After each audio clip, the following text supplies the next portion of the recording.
Exercice 19 du manuel Myriade. Je vous rappelle l'énoncé. Si vous ne l'avez toujours pas fait, mettez pause et cherchez l'exercice avant de regarder la correction. Dans cet exercice, on vous dit que la mémoire est augmentée de 60%, ce qui veut dire que l'ancienne capacité a été multipliée par 1,6. Le 1,6, vous pouvez le retrouver grâce à un tableau de proportionnalité. Dans ce tableau, vous allez parler de l'ancienne capacité en gigaoctets et de la nouvelle capacité en gigaoctets. N'oubliez pas les unités dans votre tableau de proportionnalité. Traduction du pourcentage maintenant.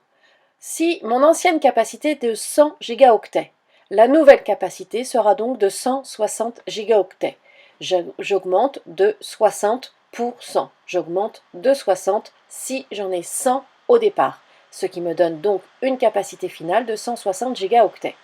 Ça me permet de calculer mon coefficient de proportionnalité, qui est 1,6. Pour passer de 100 à 160, je fais fois 1,6. Et on me donne l'information de la nouvelle capacité en gigaoctets de mon ordinateur. Je sais que la nouvelle capacité est de 800 gigaoctets. Et donc je dois remonter mon tableau.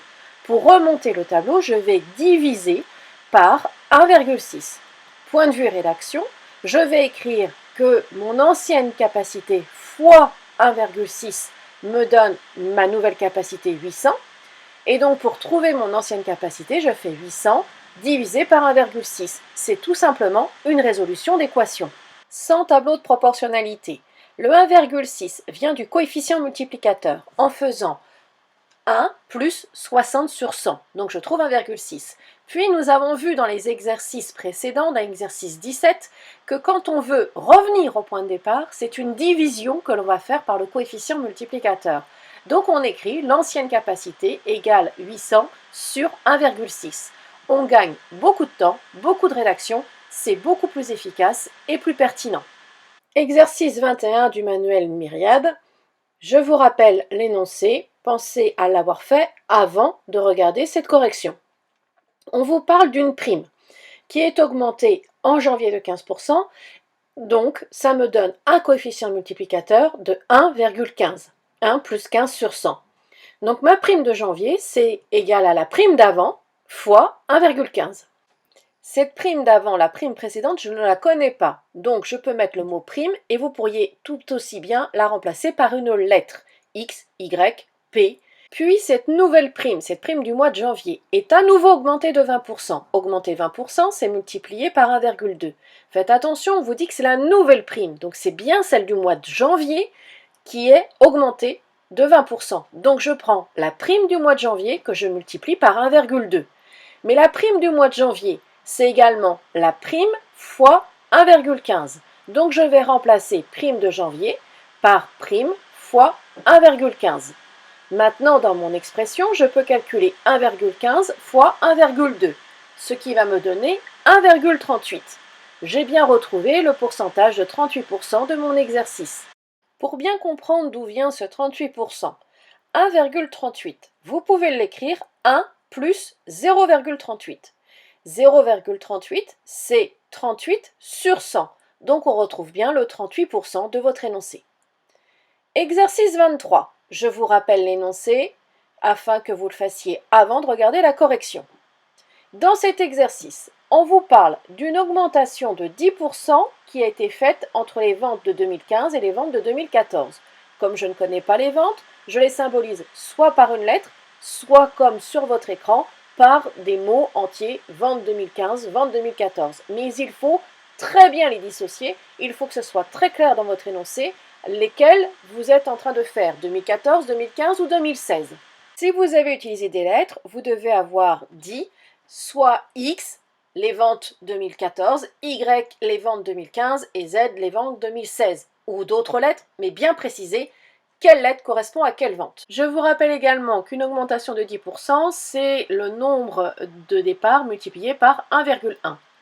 Donc mes ventes 2016, c'est les ventes 2015 qui sont également augmentées de 10%. Donc je fais vente 2015 fois 1,1. Mais les ventes 2015 peuvent s'écrire vente 2014 fois 1,1. Donc je remplace vente 2015 par vente 2014 fois 1,1. Maintenant, je peux calculer le 1,1 fois 1,1, ce qui me donne 1,21. Le 1,21 me permet de dire que j'ai une augmentation de 21% entre l'année 2014 et l'année 2016. Maintenant, exercice 26. Dans cet exercice, vous avez un tableau que vous devez remplir. C'est un exercice classique pour ceux qui veulent partir dans le professionnel. Dans ce tableau, première chose à bien remarquer, on me parle d'un temps ou de quantité. Le temps horaire est en décimale. La conversion du temps décimal est une notion que vous avez du mal à maîtriser. Par exemple, ici, on vous parle de 2,5 heures. 5 heures, c'est la moitié d'une heure, donc ça fait 30 minutes. Ce qui veut donc dire que 0,4 heures fera moins de 30 minutes. Ça sera 24 minutes. On fait 0,4 fois 60 pour savoir combien de minutes ça fait. Je vous laisse maintenant faire vos révisions sur cette notion. Je commence à remplir mon tableau. Je fais 28,4 fois 2,5, ce qui me donne un montant de 71 euros. Puis, je calcule 17,30 fois 0,4, ce qui va me donner un montant de 6,92 euros. Pour les lignes suivantes, on ne me parle plus de temps, mais de quantité d'objets. Donc, pour avoir le prix pour les joints, je fais 3 fois 0,8 et pour le filtre, 1 fois 15,80 euros. Donc, ça me donne 2,40 euros et 15,80 euros.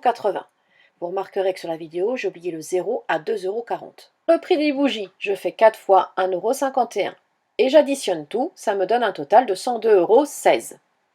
Pour le prix toute taxe comprise, vous devez savoir, c'est une connaissance de la culture générale, que la taxe est de 20%. Donc on va multiplier 102,16 par 1,2. Ça nous donne 122,59 €.